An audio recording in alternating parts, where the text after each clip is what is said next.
अस्सलामु अलैकुम वरहमतुल्लाहि वबरकातुहू। आज मैं जिस टॉपिक पे आपके साथ बात करने जा रही हूँ वो है जेंडर जस्टिस इन इस्लाम।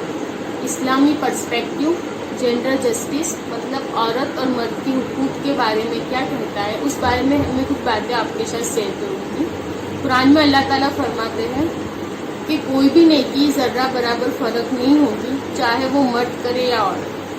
कुरान में ये आयत साफ तौर से ये वाज़ेह करती है कि अम्ल के मामले में मतलब कि नेकी और बदी के मामले में, उसके आगे जाके देखें तो इंसानियत के मामले में, उससे आगे जाके देखें तो अखलाकी मामलात में मर्द और औरत में इस्लाम ने कभी फ़र्क किया ही नहीं। इस्लाम फेमिनिस्ट जो आज हम देखते हैं कि कहीं पे भी हम जाते, कहीं से भी देख ले आप, पहले ये हमारी इंडियन कल्चर में नहीं था लेकिन अब देख ले तो हर जगह यही चीज़ खड़ी होती है कि अगर औरत अपने आप को सही या अपने आप की बात रखना चाहती है तो वो उससे फेमिनिस्ट का नाम दे देती है। लेकिन इस्लाम सबसे पहला और मैं कहूँगी शायद एकलौता मज़हब है जो फेमिनिज्म को सही से डिफाइन करता है। इस्लाम जो बात कहना चाह रहा है वो बहुत साफ है, बहुत साफ सुथरी है कि औरत मर्द से फिजिकल लेवल पे और मेंटल लेवल पे डिफर करती है।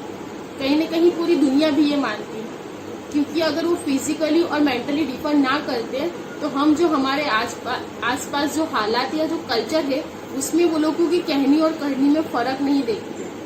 हम देखते हैं कि न्यूज़ चैनल्स पे डिबेट्स जब होती है या फिर जब भी हम किसी फेमिनिस्ट की बात सुनते हैं या फिर हम जो कभी हम किसी इंटेलेक्चुअल की बात सुनते हैं तो वो कहते हैं कि नहीं, वो लोग एक जैसे हैं, मर्द और औरत एक समान है। लेकिन अगर वो एक समान है तो फिर कई चीज़ें ऐसी है। आपने क्या कभी ब्यूटी कॉन्टेस्ट में लड़के मतलब मर्द और औरत को साथ में परफॉर्म करते हुए देखा है? या आपने कभी स्पोर्ट्स मतलब जो ओलंपिक्स होती है उसमें फीमेल और मेल अलग कैटेगरी में क्यों रखा जाता है? वहाँ पे ओलंपिक की जो दौड़ रहती है या जो टीम्स बनती है वहाँ पे क्यों मर्द और औरत को अलग अलग टीम में रखा जाता है? क्यों जब टेनिस में मिक्स डबल होता है तो एक औरत और एक मर्द, क्यों दो औरतों को दो मर्दों के खिलाफ नहीं खड़ा किया जाता? या बॉक्सिंग रील्स या फिर जो फाइट्स रहती है उसमें क्यों अलग कैटेगरीज है? क्योंकि हम यही कह रहे हैं कि वो लोग अलग नहीं है। इस्लाम यही कहता है कि वो लोगों की कुछ क्वालिटीज़ जो अल्लाह ताला ने मर्द को दी है वो उसमें ज़्यादा है और कुछ क्वालिटीज़ में औरतें अच्छी है जो अल्लाह ताला ने उन्हें दी है। और अल्लाह ताला ने उनकी वही बुनियाद पर मतलब जो अल्लाह ताला ने उन लोगों को जिस चीज़ में डिफ़र किया हुआ है उसी बुनियाद पर अल्लाह ताला ने उन्हें फील्ड वर्क दिया है। मतलब उन लोगों को ख़ानदानी निज़ाम में, सोशल निज़ाम में कैसे परफॉर्म करना है, कैसे रहना है, उनके हुकूक क्या है और उनके काम करने का तरीका और काम करने की जगहों को अल्लाह ताला ने डिस्ट्रीब्यूट कर दिया है, मतलब कि अलग अलग बता दिया गया है। और इसमें यही एक तरीका है जिसके अंदर ये पूरी दुनिया में और सोशल लाइफ में एक बैलेंस कायम होगा। अगर वो सारी चीज़ें जो औरतें करती है, जिसको अल्लाह ताला ने औरतों के हुकूक और जिम्मेदारी में दिया है, वो मर्द करने लगे और मर्दों को जो चीज़ों के लिए कव्वाम या लीडर बनाया गया है वो औरतें करने लगे तो कहीं ना कहीं ये बैलेंस बिगड़ जाएगा और अदल कायम नहीं हो सकता। और ये चीज़ें हम देख रहे हैं कि जहाँ पे मेरी जिस्म मेरी मर्जी, फिर अब हमारा टाइम आ गया और लड़की मर्द औरतें मर्द से बेहतर है। जब ये नारे लेके जहाँ जहाँ पे भी औरतें उठी है वो लोगों के मुद्दे कभी भी औरतों को पावरफुल बनाना, सशक्त बनाना या उनको मजबूत करना नहीं रहा है। देखिए आज जो फेमिनिज्म के बारे में बातें होती है या वो लोग जो चीज़ें लेके उठे हैं वो लोगों की मेन मतलब वो लोग जो चीज़ पे अड़े हैं वो सिर्फ कहीं ना कहीं कपड़ों को लेके या फिर ज़्यादा जोर से बोलना, अपने आप को एक्सप्रेस करना, यही वो लोगों ने फेमिनिज्म का मतलब निकाल लिया है। क्योंकि अगर हम देखें तो जहाँ जहाँ पे भी इसको लेके बातें हो रही है मॉडर्न कल्चर में और कहीं ना कहीं अब इंडिया और हमारी जो कल्चर है वहाँ पे भी ये चीज़ें आने लगी है। लेकिन कहीं जब ये फेमिनिज्म स्टार्ट हुआ था आफ्टर सेकेंड वर्ल्ड वॉर, वो लोगों के मुद्दे तो ये नहीं थे। वो लोगों के मुद्दे तो यही थे कि औरत को कैसे मजबूत किया जाए और इस्लाम ने इसको बहुत अच्छे से एक्सप्लेन किया है कि औरत मजबूत कैसे बन सकती है। और हम भी यही चाहते हैं, अगर आप फेमिनिज्म की बात करते हो और इस्लाम के ऊपर क्वेश्चंस करते हो तो इस्लाम से हमेशा औरत मजबूत ही रही है और मजबूत ही है। मतलब हम लोगों को सिर्फ ये देखना है कि फेमिनिज्म सही में क्या है। फेमिनिज्म आप किसको कहेंगे कि औरत जब बातें उठी थी कि औरत को उसके हुकूक दिए जाए, ठीक है, वो लोग कह रहे थे कि औरत को एजुकेट किया जाए जो इस्लाम भी कहता है, औरत को उतनी ही तनख्वाह काम की मिलनी चाहिए जितनी मर्द को उतने टाइम लिमिट में करने के बाद मिलती है। इस्लाम भी यही कहता है कि हर मजदूर को उसकी मजदूरी सही तरीके से मिलनी चाहिए। लेकिन आजकल की जब हम ये फेमिनिज्म के बारे में सुनते हैं या फेमिनिज्म की डिबेट्स देखते हैं तो ये बातें तो कहीं नहीं होती।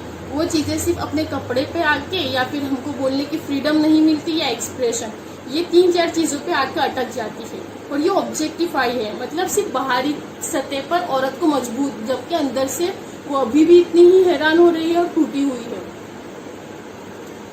तो हम ये कहना चाहते हैं कि जब आप फेमिनिज्म की बात करते हो उसको सही फेमिनिज्म, मतलब जिससे औरत को financially, physically, mentally, socially, economically सब तरीके से उसे मजबूत बनाया जाए। सिर्फ उसे कपड़ों का नाम देकर या फ्रीडम और एक्सप्रेशन के नाम पर यूज ना किया जाए।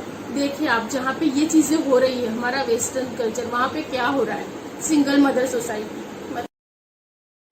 बराबर है, जिसका एक बच्चे की परवरिश में बहुत बड़ा हिस्सा है, उसे ही मतलब उसका ही रोल कट ऑफ करके एक ऐसी सोसाइटी बनाना जहाँ पे सिंगल मदर सोसाइटी। लेकिन आप क्या उस औरत के बारे में थोड़ा सोच सकते हो जो समाज में ऐसी रहती है कि मतलब कोई और है नहीं, उसको जॉब भी करनी है, अपने बच्चे को भी पालना है, फैमिली को भी संभालना है, सोशल लाइफ भी जीनी, उसके ऊपर कितना प्रेशर रहा होगा, वो कैसे काम करती होगी, उसने अपनी लाइफ किस तरीके से बनाई होगी, क्या आपने कभी हम उस बारे में सोच सकते हैं? लेकिन उसे सिर्फ एक फ्रीडम और एक्सप्रेशन या माई लाइफ माई चॉइस का नाम दे दिया गया है। और इसी को लेके वेस्टर्न कल्चर में आप देखिए फैमिली सिस्टम बुरी तरीके से पामाल हो चुका है। तो मैं बस आपसे यही, मतलब मेरा पॉइंट ऑफ व्यू यही है कि जब आप फेमिनिज्म की बात करते हो और आप क्वेश्चन इस्लाम तो आगे रेस करते हो, तो इस्लाम मॉडर्न फेमिनिज्म से भी कहीं आगे है। उसके अंदर वो सारी चीज़ें हैं जो औरत को हर लेवल पे सपोर्ट करती है और हर लेवल को उसे आगे ले जाना चाहती है। ये जो बाकी जो चीज़ें हो रही है या बाकी आसपास हम जो देख रहे हैं, सिर्फ एक दिखावा है, डोगलापन है। अगर वो लोग सही में इस चीज़ को लेके बात करना चाहते हैं तो वो लोग आए, औरतों के सही इश्यूज और प्रॉब्लम्स पे बात होगी, उसका सॉल्यूशन निकलेगा। लेकिन सिर्फ उन्हें ऑब्जेक्टिफाई करके या फिर उन्हें सिर्फ यूज़ करके ये चीज़ें बाहर लाना या इस्लाम को गलत कहना, ये बिल्कुल गलत है। तो अगर वो सच में कुछ करना चाहते हो औरतों के हकों के बारे में या उनकी जो प्रॉब्लम्स है, तो उन्हें सही प्रॉब्लम समझना पड़ेगा और उसका सही रास्ता ढूंढना पड़ेगा। अस्सलामु अलैकुम वरहमतुल्लाहि वबरकातुहू।